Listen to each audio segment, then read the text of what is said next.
You think your Volkswagen is fuel efficient? It probably is, but not as much as it could be. Because behind that smooth ride and clean design, there are hidden habits and factory settings quietly draining your fuel. Day after day, kilometer after kilometer. This isn't about gimmicks. It's about how your VW actually works. If you drive a Golf, a Tiguan, a Passat, or even an ID3, what you're about to hear will change the way you treat your car. So hit that like button, subscribe to Das Auto Diaries, and join us as we reveal the truth beneath the surface. All right, let's get into it. Low fuel kills your pump. You might think you're just being efficient. Maybe you're the type who likes to ride the last few kilometers on reserve, stretching that tank until the warning light blinks one final time. But if you're driving a Volkswagen with a TSI engine, that habit is slowly destroying something crucial: your high-pressure fuel pump. These pumps aren't just mechanical components. They're precision tools. When your tank dips below 10%, the pump heats up, lubrication drops, and wear begins silently. You won't feel it the first time, but over weeks and months, the signs appear. Cold starts take longer. Acceleration feels off. The engine hesitates, then finally gives in. And all this damage happens without a single warning light, just because you thought you were saving time or money. In reality, you're spending more with every empty tank. Replacing that pump isn't cheap, but the real cost is letting a reliable engine fail because you didn't top up when you should have. So if you love your VW, never treat low fuel like a game. Fill up before the light. Every time. DSG plays it too safe. Volkswagen's DSG gearbox is a masterpiece of engineering. Fast, smooth, and adaptive. But even brilliant technology can make flawed decisions when it tries too hard to be efficient. Take the 7-speed DQ200 with its dry clutch design. It's found in countless VW models, from the Golf to the T-Roc, and it has one common trait: it shifts early. Too early. Especially in eco or comfort modes, it aims to keep revs as low as possible. That sounds like a good thing. Low RPM means low fuel use, right? Not exactly. When you're cruising at 1,100 or 1,200 RPM, you're putting real strain on the engine. Combustion becomes uneven. Vibration increases. The turbo has less time to spool up. Ironically, all this efficiency can lead to more fuel being burned, not less. The fix? It's simple. Take control. Use the manual mode when needed. Don't be afraid to downshift, especially in traffic or while overtaking. Let the engine rev a little higher where it's happier and more efficient. Because sometimes driving smarter doesn't mean letting the car think for you. It means knowing when to step in. Your VW was built to respond. All you have to do is stop treating it like it's fragile. Let it breathe. Let it work. And it'll reward you with better performance and better mileage. Long life oil? Not so long on older TSI. Volkswagen says you can go 30,000 kilometers between oil changes. And maybe that works, on paper, in perfect lab conditions, with brand new engines running synthetic oil at constant speeds. But if you own an older TSI, especially the 1.4 EA 111 used in millions of Golfs, Passats, and Polos across Europe, that interval is more fantasy than fact. These engines rely on tiny oil passages to feed the turbo and the hydraulic lifters. Once the oil starts to degrade, you're dealing with higher friction, reduced flow, and carbon buildup. Your fuel consumption rises, your engine gets noisier, and if you're unlucky, you'll face a valve train issue that's anything but cheap. The truth? No matter what the service book says, change your oil every 15,000 kilometers. Use a fully synthetic product approved by VW. It's not overkill. It's what your engine actually needs. Long life oil sounds modern, but on an aging TSI, it's just a slow way to kill efficiency and reliability. Hidden brake drag is costing you fuel. There's a quiet enemy lurking in your Volkswagen's rear wheels. And unless you've specifically checked for it, it's probably there right now. We're talking about brake drag, the subtle, constant friction caused by soft pads and slightly sticky calipers. On models like the Golf, the T-Cross, and especially electric or hybrid cars like the ID.3, the electronic parking brake system can create a light, almost imperceptible resistance. You won't hear it. You won't feel it. but your engine or your battery is working harder to overcome it every single kilometer. The result is higher fuel consumption, uneven pad wear, and reduced range over time. And the worst part is that your car won't warn you. There's no light, no message, nothing. The only way to catch it is through physical inspection. Every 30,000 kilometers, have a technician check the rear calipers and test the electric parking brake function. A light cleaning or minor adjustment could restore the free-rolling efficiency your car was designed to have. Because what feels like smooth cruising might actually be you dragging your brakes and your wallet along the road. DPF Regen, the invisible fuel burner. If you drive a 1.6 or 2.0 TDI Volkswagen, your car is burning extra fuel on a regular basis, and it's not because you're driving faster, it's because of DPF regeneration. Every 400 to 600 kilometers, your car needs to superheat the diesel particulate filter to burn off accumulated soot. This process requires rich fuel mixtures, high RPMs, and often happens while you're cruising without any indication.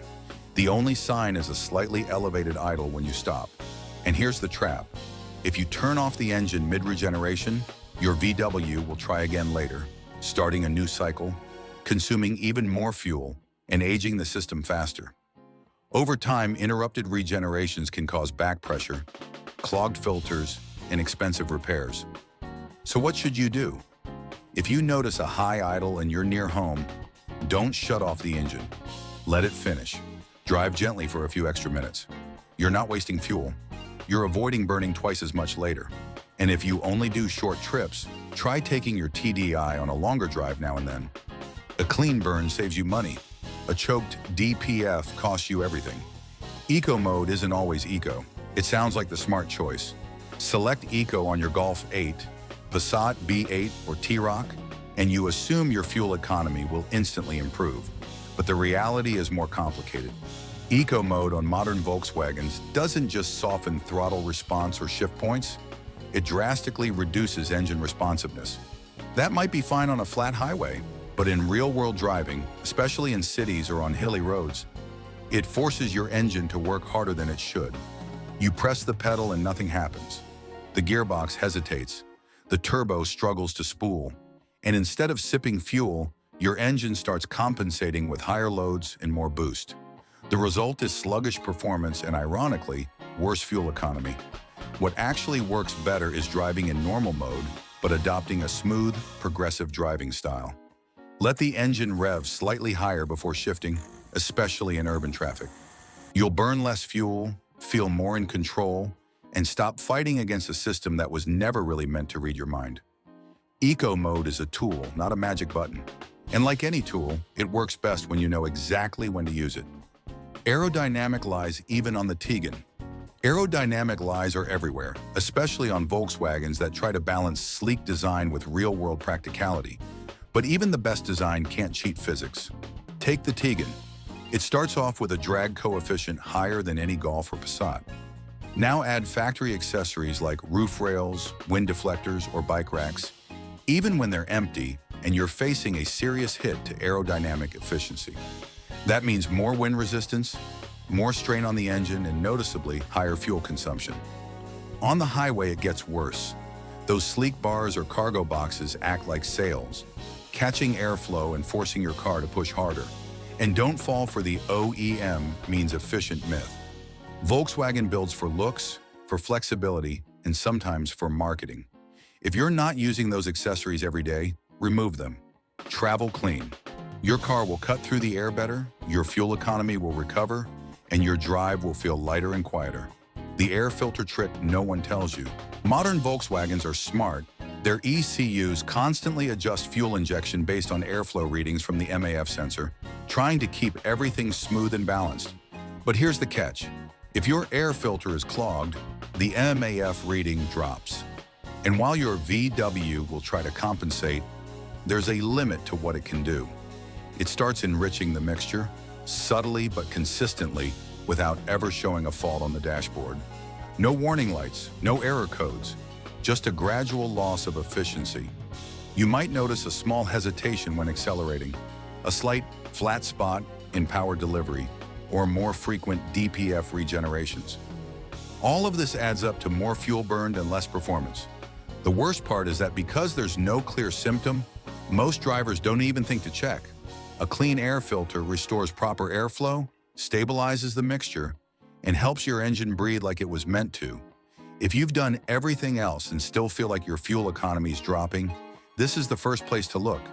It's cheap, it's simple, and it might just be the quiet fix your VW has been waiting for. Your wheels are too big. We get it. Big wheels look great. They fill the arches, sharpen the stance, and make your Golf or Tiguan feel more premium. But there's a hidden cost. The larger the wheel, the heavier it gets. And with that weight comes inertia. Your engine has to work harder to get those wheels spinning, and every time you stop, it has to fight against more rolling resistance to bring them to a halt. VW models like the Golf GTI or Tiguan R-Line often come standard with 18 or even 19-inch alloys. Stylish, sure, but efficient? Not at all. The extra rotating mass and wider tires increase friction, reduce acceleration, and add a few percentage points to your fuel consumption. Want real-world savings? Step down to a well-designed 16 or 17-inch setup with proper load rating and low rolling resistance tires. Your ride will be softer, your handling won't suffer nearly as much as you think, and your MPG will quietly climb back where it belongs. Because real performance isn't about how big your wheels are. It's about how far you can go on every tank.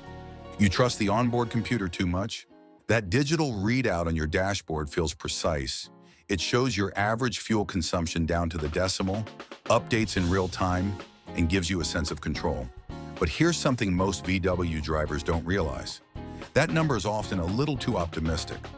Volkswagen's onboard computers are designed to smooth out short-term fluctuations and provide a pleasant sense of efficiency.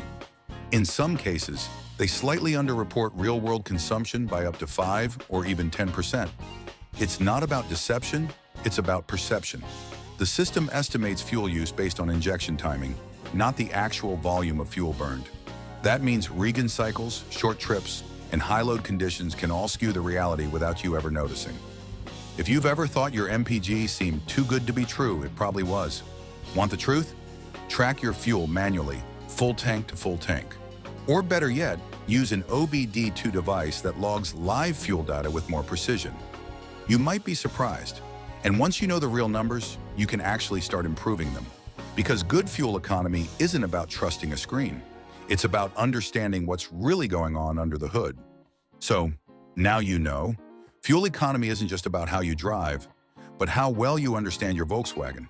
From the DSG quirks to the hidden drag on your rear brakes, these small choices add up. They shape the life of your engine, your fuel bills, and your overall driving experience. If you learned something today, make sure to subscribe to Das Auto Diaries. We dive deeper than brochures, beyond the marketing, and into the real engineering that makes these cars what they are. And if this video made you rethink your driving habits, just wait until you see what we uncovered in our other episodes. Start with this one right here and discover the hidden secrets of your VW that no one ever told you.